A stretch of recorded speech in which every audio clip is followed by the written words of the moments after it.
Hi, and welcome to Chapel Hill Maker. I'm Rachel, and I love knitting and making here in beautiful Chapel Hill, North Carolina. So I am so happy that you can be here today.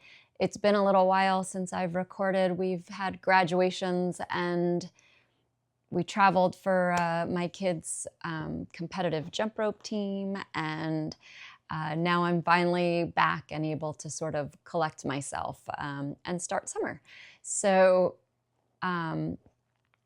if you want to find me, obviously you found me here on YouTube as Chapel Hill Maker, and you can find me on Instagram and Ravelry also as Chapel Hill Maker, and I would love for you to give me a subscribe here or a follow over there, and we can continue the conversation.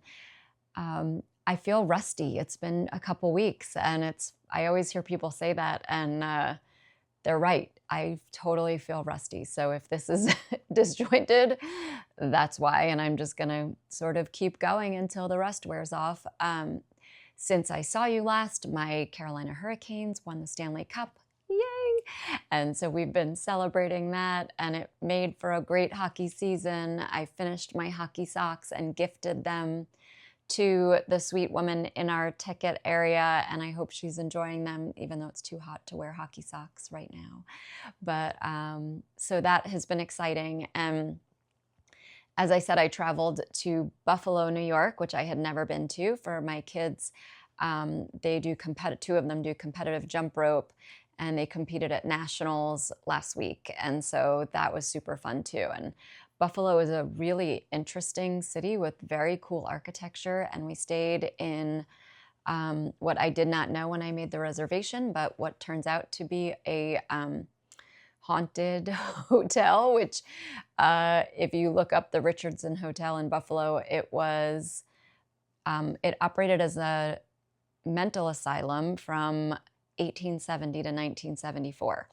And so it started out, I think, as like a pretty aspirational, holistic mental health facility. And because it was state run and it was, the late 1800s, early 1900s, ended up being what seems to me like probably not a very nice place to recuperate. But it was a beautiful hotel that has now been restored. Parts of it have been restored and renovated, and they're working on the rest of it. So I'm a huge scaredy cat, but it made for a very cool little side quest on our trip. So yeah, so if you're into creepy things, look up the Richardson Hotel. There is a YouTube video I'll link that talks about it that I refused to Google until after I got home.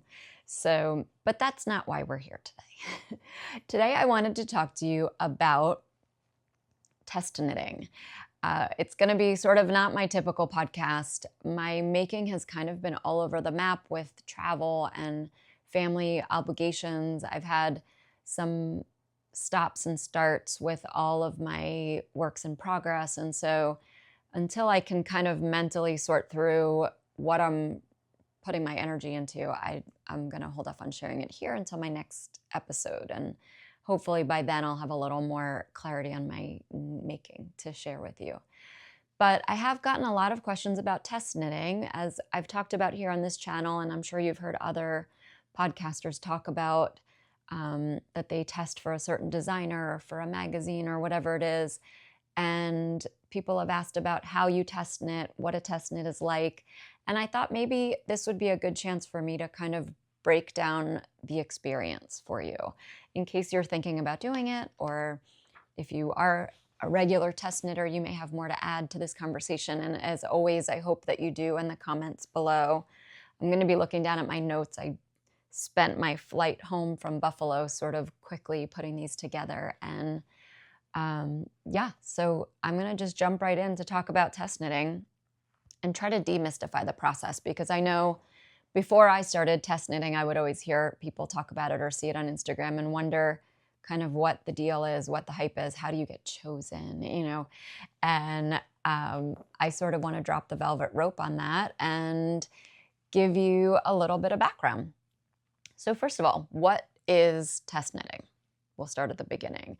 And generally, there's two reasons to test knit, or that people look for test knitters. One is to look for errors in patterns. So after a designer finishes writing their pattern, usually they have it tech edited first, and they grade it for different sizes. They want to make sure that there aren't any mistakes, because a lot of times when they knit their first sample, they take good notes, but I think sometimes things don't make it from here onto the pattern. And so responsibly, they are looking for people to follow that pattern and give them feedback on how easy it is to follow, whether or not there are any errors, and ways they can make it more clear, and also estimate accurate sizing and yarn usage. So that way they can give their future customers the clearest picture of what they're going to be making as they possibly can.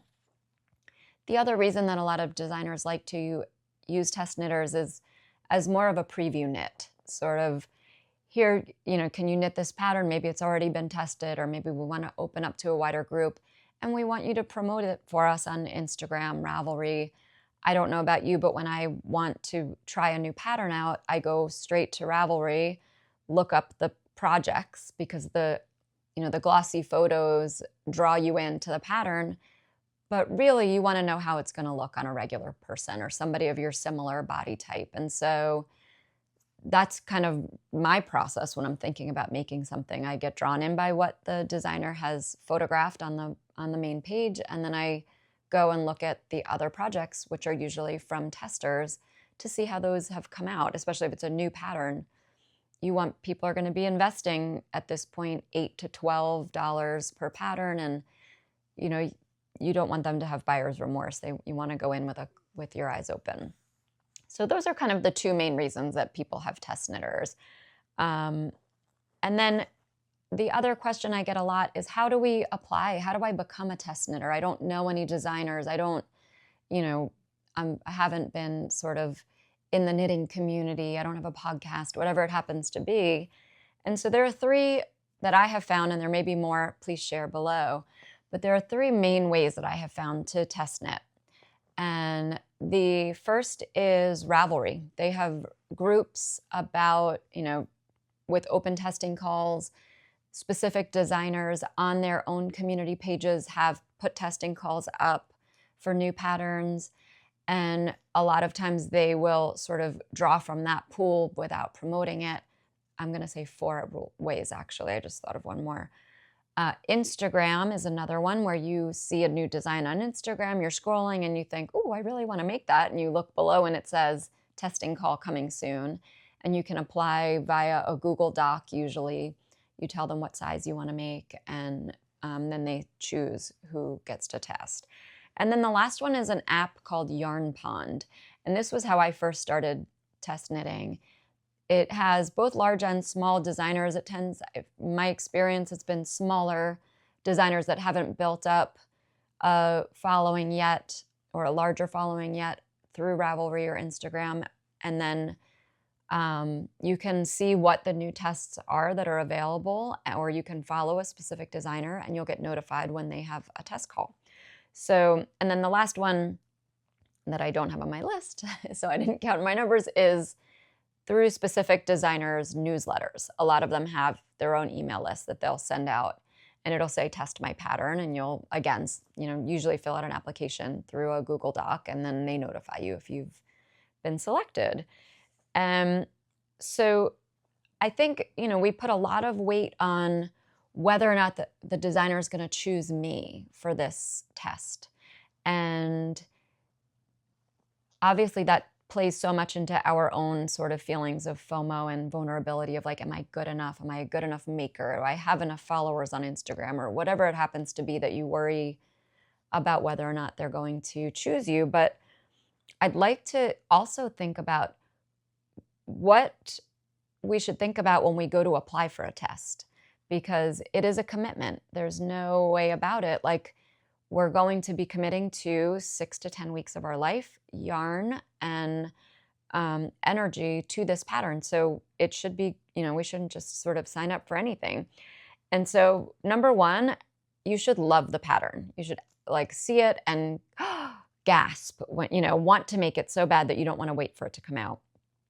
Number two, there are clear expectations, how long it's going to take for you to test, what the yarn purchase requirement is. Can you substitute yarn, or do you have to use the yarn that the designer used?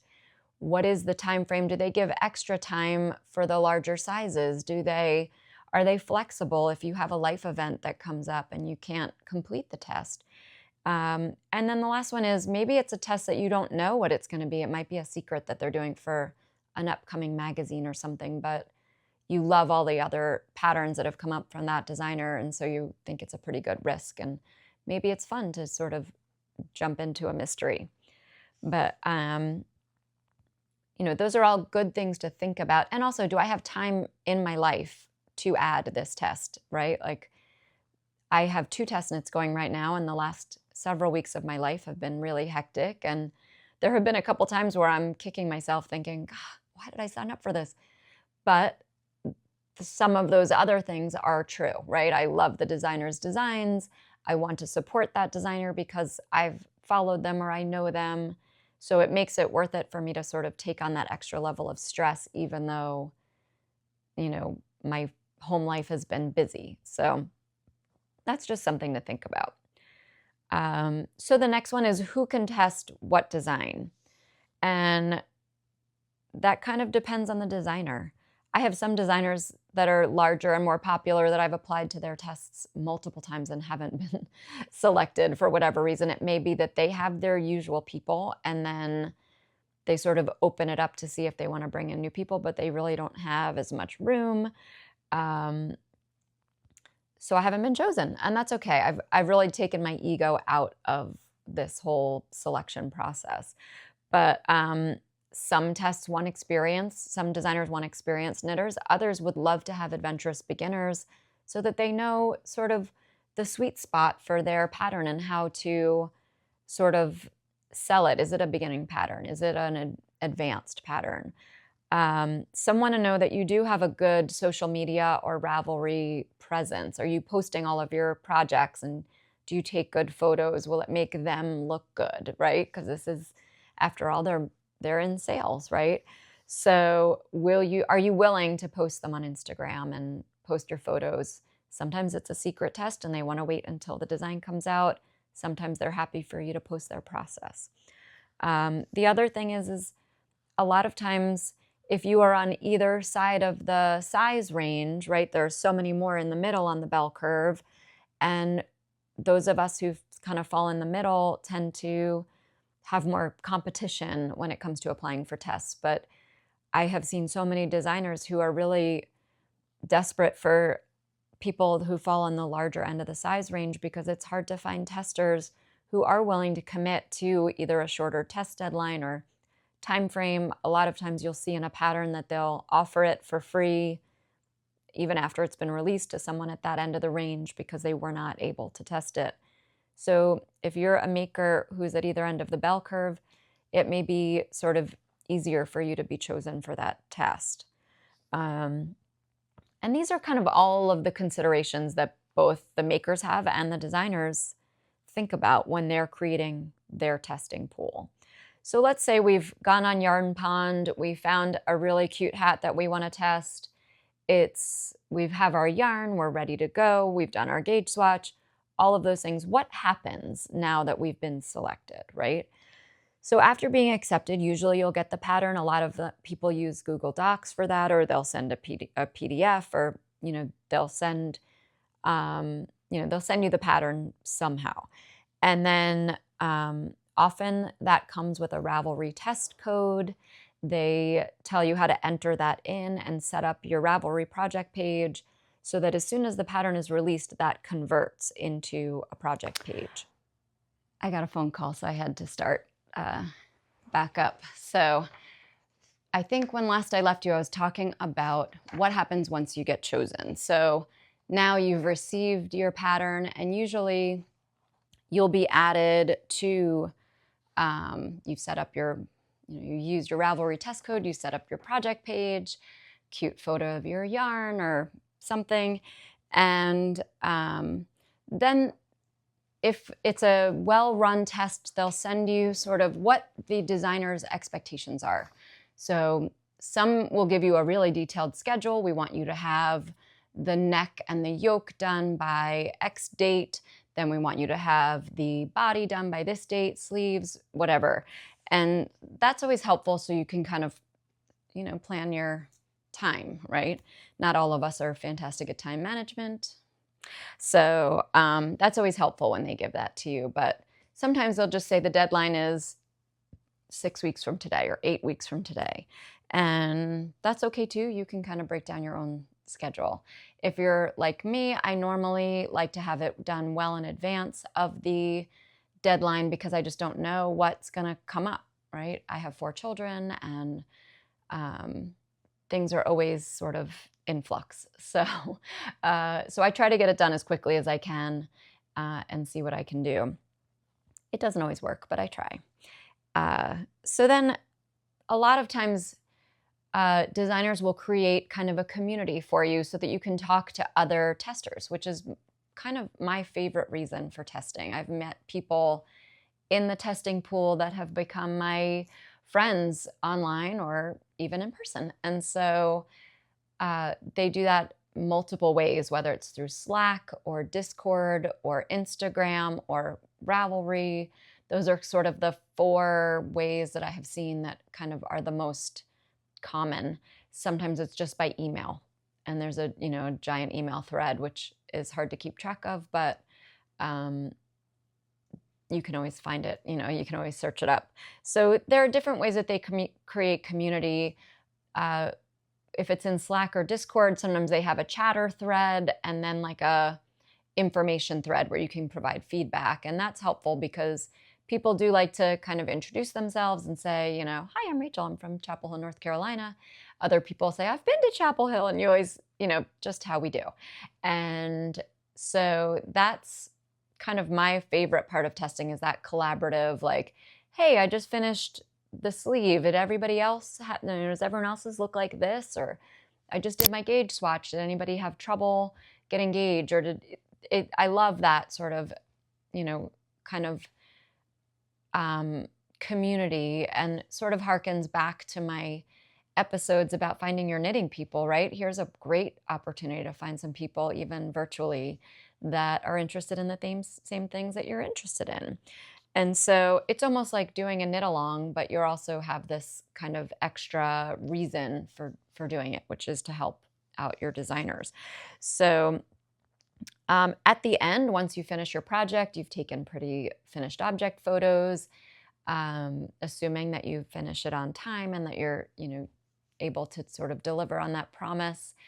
Most designers send out kind of an end of project survey, and they'll want to know how much yarn you used, what yarn you used, did you get gauge, what needles, all of those kind of pertinent information so that they can share that with future makers of their design.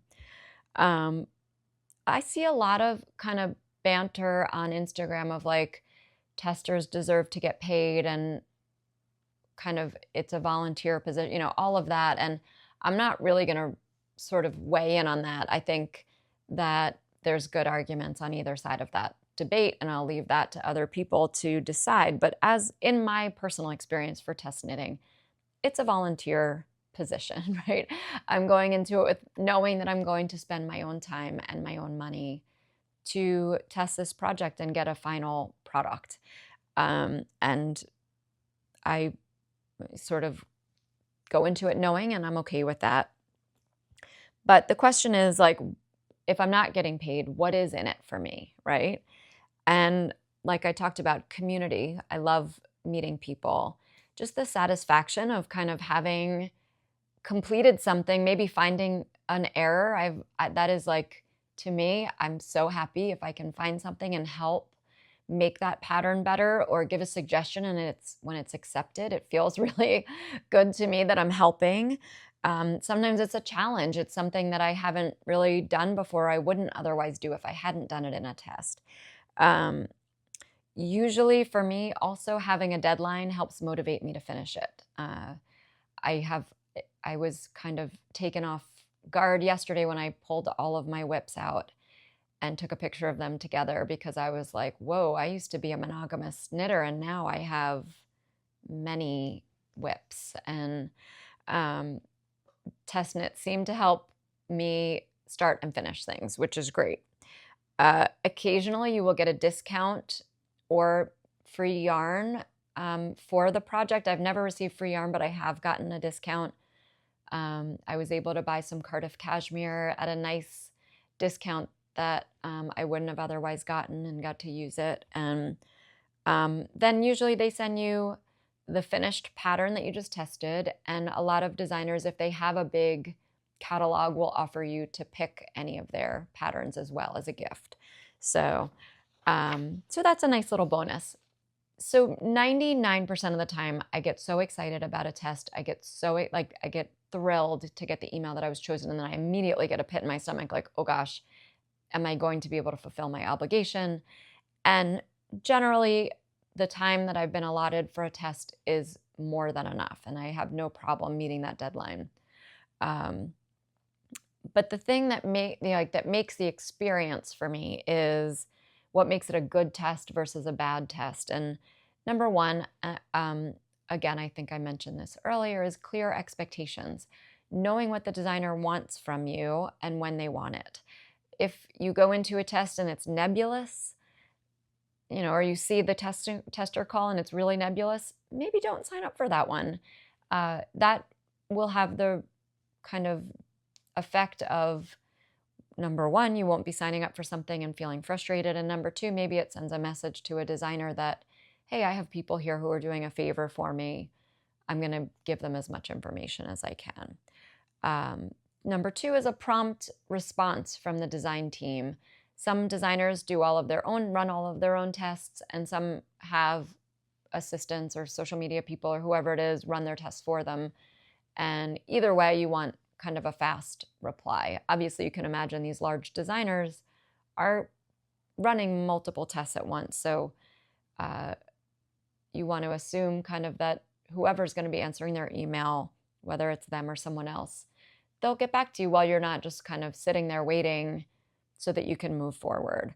And then the last thing is you want to come away feeling appreciated, right? Again, we're donating our time and our materials, and you want the designer to give you a good thank you. And I don't do it for any notification, any notoriety, but you want someone to say, hey, thank you. I know you took your time. And so I think that for me, those things constitute a good test.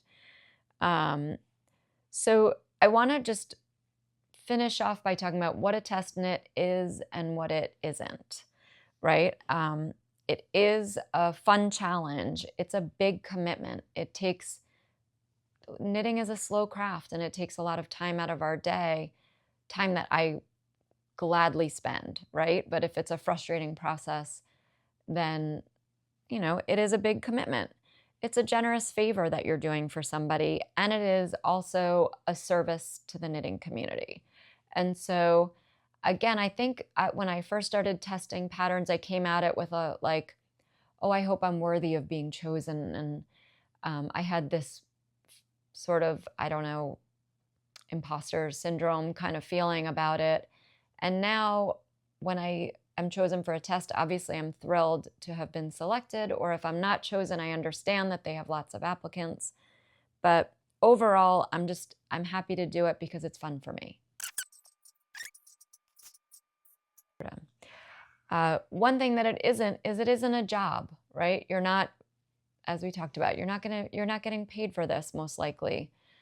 It's a commitment that you enter into, and you say, yes, I can meet the deadline because I know you need me. But if you have an unforeseen event, designers are used to that. They know that life isn't predictable, and you may get sick, or you may have to, fly off to somewhere, or whatever your life brings you. And sometimes you can't complete a test in time, and that's okay too. That's a pressure I put on myself to always meet my deadlines, and it's always something I'm going to try my absolute hardest to do. But I think designers recognize, life isn't perfect or predictable. So, it's sort of a give and take between the testers and the designer. And if you can meet your commitment, that is obviously ideal. But if not, I think a lot of designers understand that things happen. But all in all, I think test knitting, if it's something that enhances your knitting experience, if it's fun for you, if you meet people, if you love the outcome, if all of those, if it brings you all of this positivity, totally worth doing. And I do think there's sort of this FOMO pressure if you're following a lot of social media to test, but if that's not your jam, that's okay too. A lot of times I have to remind myself, a lot of people, I don't know what just happened. My ALEXA started talking, so I don't even know where it cut me off. If if you find deadlines stressful, then that's okay. You can skip testing. The pattern is going to come out and you'll have the opportunity to knit it. I often have patterns, show up on my Instagram where I think, oh, I'd love to test that, and then the more I think about it, the more I think, I don't know that I'll be able to meet that commitment. And if that even flies through my mind, I let it go because I know that the pattern's going to come out in a few months and I can buy the pattern and knit it then. And so I think be kind to yourself, make good choices, right? Don't overcommit yourself. I often have this thought of like, oh, why did I do that? But then I'm always happy that I did, or almost always happy that I did. I've participated in, I tend to test for the same designers over and over at this point because I know the ones that I enjoy. This top that I'm wearing, which I forgot to talk about in the beginning of the episode, is a test that I did for Alicia Plummer, and it's called Tucker.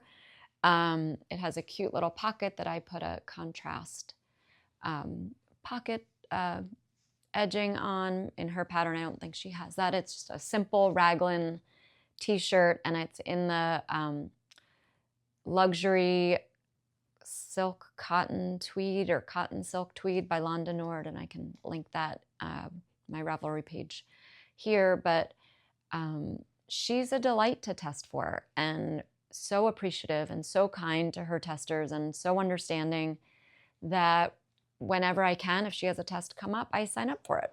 Do I do every single one? Definitely not. Can I handle that? No. So I don't. I try to only take on the ones that I can.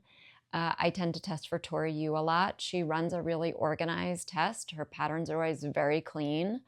And I think I've talked about in earlier episodes that I feel like I found a mistake and then usually it's my user error or something. But it's always a great process testing for her. I'm testing right now for my friend Ashley Sauter, and she's a new knitwear designer, and this is her first pattern. And that to me is exciting because I get to be there at the beginning, right? And so there are so many reasons to test. There are also so many reasons not to. Try not to get swept up in it. It's fun. It's, for most of us, this is our hobby, and we do this to relax and unwind. And if testing doesn't do that for you, then let it go. But I hope this sort of clears things up for you as far as what it's like to test knit. And if you have questions, please leave them below in the comments. If you have anything to add that I left out as far as being a tester, you can add that in the comments. And as always, I just want to thank you guys so much for always supporting and liking and subscribing and engaging and testing and all the wonderful things. And thanks so much for joining me today. Thanks for watching.